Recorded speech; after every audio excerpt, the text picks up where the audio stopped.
Yes. Okay. You see, in Africa, we just believe that if me and you now form a company, or the next thing I'm thinking how to, to corner you or to do something, thinking that, oh, I will be telling you that I know better than you because I'm the one writing or because I'm the one creating. So those mindsets need to die. For example, look at the Chinese people. If they want to open Chinese restaurant, for example, now, you see them like 20. They will donate 1,000 or 2,000. Already they gather $40,000. They set up a start. So what do? You become the manager, I become the sales, this one become like that. Before you know, they will open another branch. From there, one person go there. They will open another branch. From there, one person go there. And before you know, they own hotels, chain of hotels, because they were united. But in Africa, we don't think about that at all. What we always put in our mind is that it's my company. I am the owner of this business. You understand? Yes. I have different challenges even here when I came. You see, you train people, they think they become better. Before you know, oh, I want to go open my business. I said, okay, good luck. I wish you the best. Really you don't even know the system yet. Less than 6 months, 1 year, they are living. And at the end of the day, you find out that this thing is something that you need to, put in your time and have a better understanding of exactly what you're doing. Wow. I mean, this is some powerful nuggets. I mean, especially for even those that are watching and want to get into the fashion business and the fashion world, this is a place to be, to try and understand the basics and the nitty-gritties. You need to, because in Africa, you see, even in Nigeria, it happens. You see, we can create something very interesting, but the finishing is always a problem. Attention to detail is always the problem. We don't pay attention to that. No, because you can only give what you have. Okay. You can only give what you have. If in school or whatever you learn how to cut in one-sided, you cannot become a magician. You understand? So we need to pay more attention, travel out there, have better experience, come back, you can teach. Because at the end of the day, I'm telling you, in Africa, we can create something that is amazing. But what about the finishing?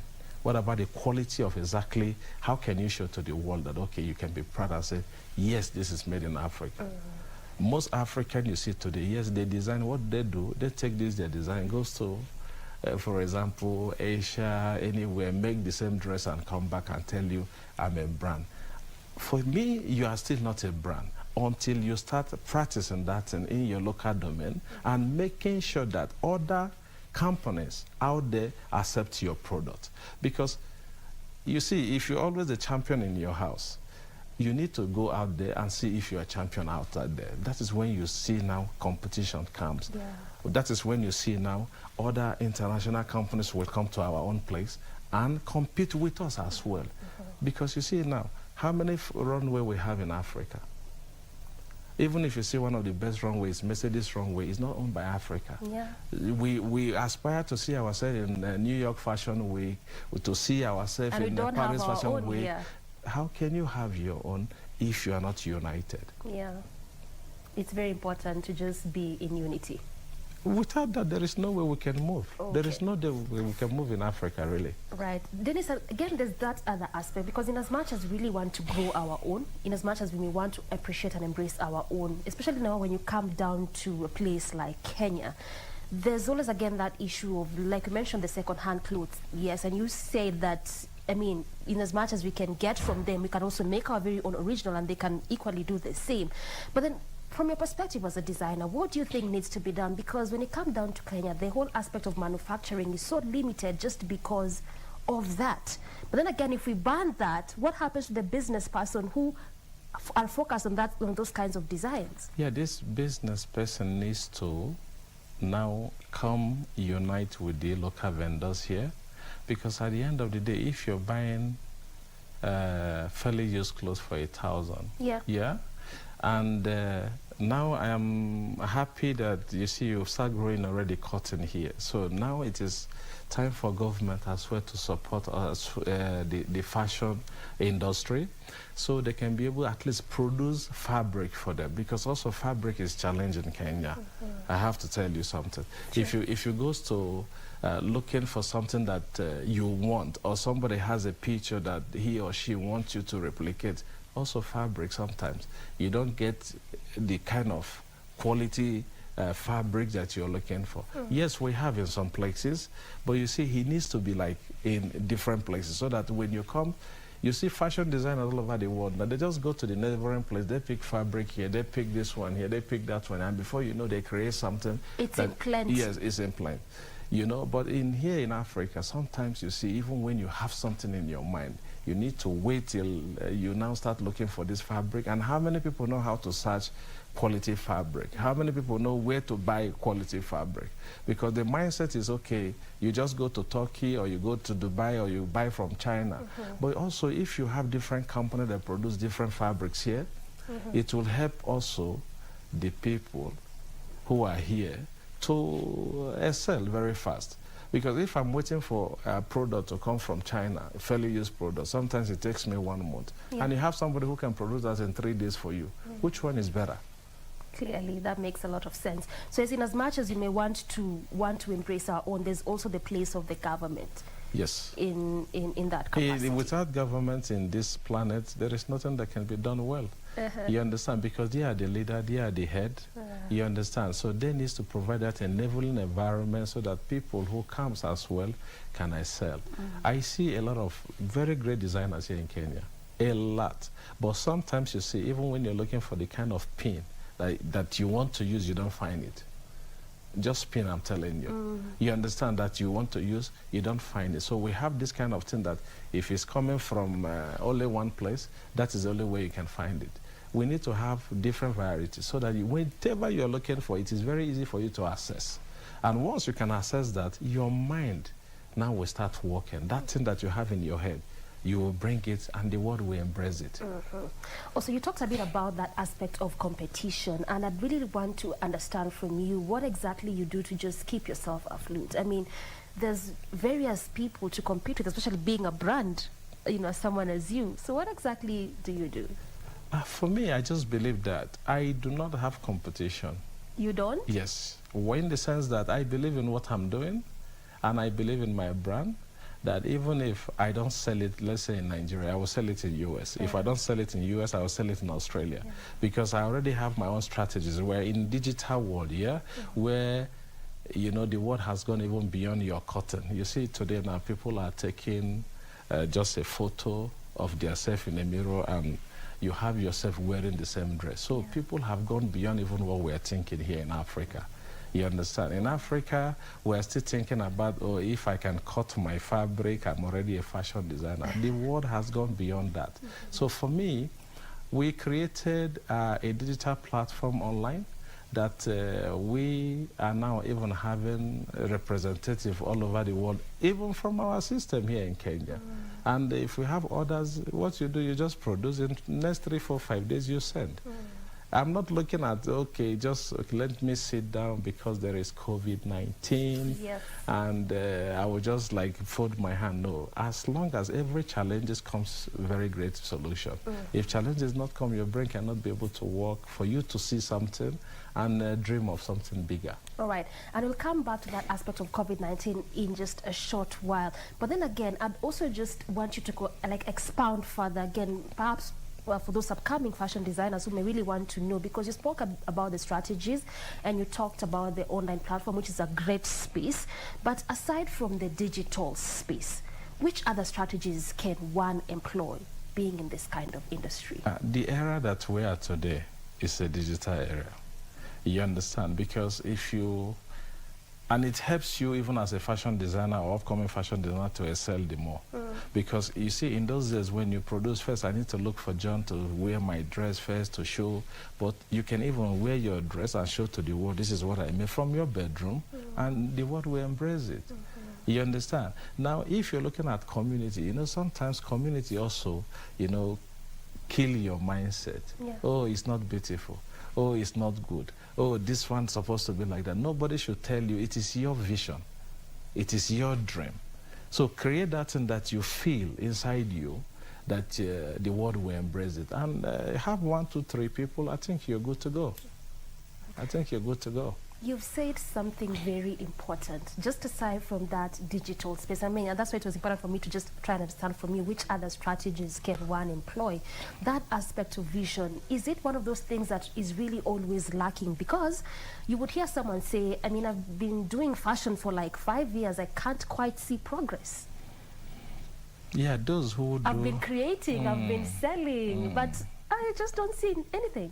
We just need to support each other in Africa, in a sense that if I have an idea of how you will sell, you see, sometimes there is a guy that came to my place and I saw the bangle he wears, and I asked him, where did you make this? And he said he made it from Kenya here.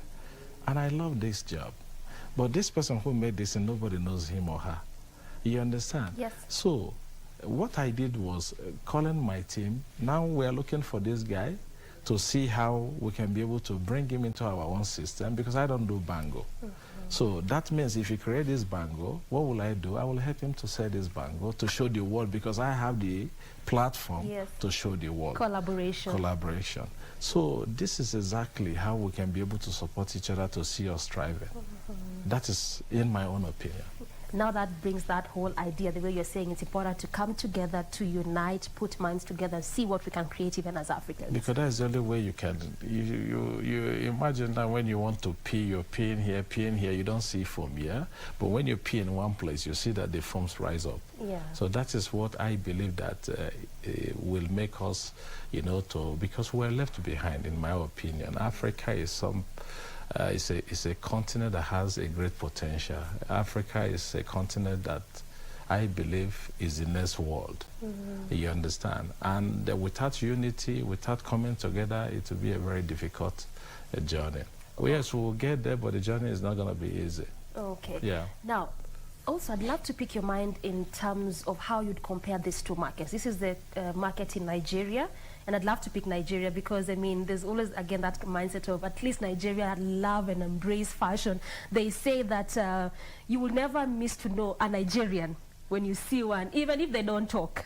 Just in terms of how they are dressed, how they've really embraced fashion. So how would you compare the market in Nigeria and Kenya when it comes to fashion as a whole, you know, the dressing, the wearing, and all of that? The difference between Nigerians and Kenyan is, for me, in my opinion, Nigerians are ready to take any risk. Kenyans, you understand now? Kenyans, some of them, yes, they are doing very well. Some Kenyans are doing amazing, amazing, I'm telling you. But the fact is that we just need to do more. You understand? We just need to do more. If you see a Nigerian that dress as you like, create the same thing for Kenyans. Do you understand? Yes. Create the same thing for Kenyans. We have some group of guys that came, now they want to create something for the Indians living in Kenya with chiffon, silk mixed with ketenge. You understand? And also you have ketenge, which is is it your main fabrics here? Yeah? The Maasai, the whatever, the Kikuyus. So if you can be able to, you know, turn this thing into something very unique and from something for Kenyans, and everybody will embrace it. You just need to believe in that, your story, and you bring it to the world. At least your president today now is talking about that you need to wear made in Africa, and he's doing African, so well. and he's pushing into this thing. So that means there's a very big opportunity for fashion designers here in Kenya to strive and even reach the world. I want to wear also Kenyan ketenge. The world wants to wear the same thing, So it just push and believe, that is it. And it's a question of taking risks, not being afraid. What will people say? What will people think? Yeah, because you just need to start doing something, you know. You don't care about what people think about you. You understand? You don't need even to think if there is anybody existing in your side. You just need to believe in yourself and keep pushing that. And I believe there is a very big potential. Kenya has a very big name and a very big space in Africa. So that means whatever you do from here, if really you believe in yourself, we excel. You understand? Yes. Well put, well put. Now let's talk a bit about COVID-19.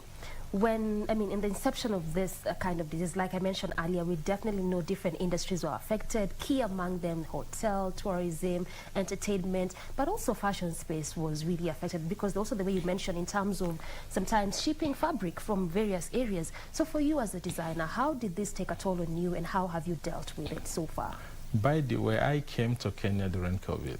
Oh, wow. Yes, so I was among those that were affected because when we came in the next month, was when the COVID system broke out in Kenya, and we were stopped because then we came in with different expatriates. So like after 2-3 months, they has to go back to where they come from. But you see, and before that time, we have already done employment, you know, and most of them are single women, you know, who are having their case that, you know, you can't just tell them to go home. Already they have believed that, oh, there's a place that, you know, they can, you know, sustain themselves. Yeah. So it was a very big challenge for us as a company by, you know, you are not selling, but at the same time, you're taking care of a lot of people. Because then when we came we're training, you understand? So we're training them to see how better they can become. And I can tell you today, a lot of them are stitching something that you would think is made in Italy. You understand? But after the COVID, it become so easy for them to say, I want to go open my own business. I want to go now, you know, start my own something. Yeah. But the challenge of that COVID also made us to, like what I'm telling you in a digital world, made us now to begin to think beyond just custom made or beyond just making in one country. Yeah. So we decided to build our own digital platform where we start selling all over the world. Oh, okay. So did you manage to keep all your employees regardless of the situation? I mean, many people really lost jobs during COVID. Yeah, during COVID, those that I employ, all of them were kept. But after COVID, they're leaving. And I'm feeling bad about it. It's like... Yes, I'm feeling bad about it because... Yeah, because you see, you train and you believe that, you know, what you give, you want to expect back. You know, I have a little bit, but some of them are still there and we're pushing together. Yeah, that's beautiful to know. Thank you so much, Dennis, for your time, at least making us understand more about the fashion space and what we even need to do as Africans to improve. My pleasure. All right, and that's when we bring the conversation to a close from me and on behalf of the entire team. We say thank you so much for watching. Till tomorrow, good morning. Thank you.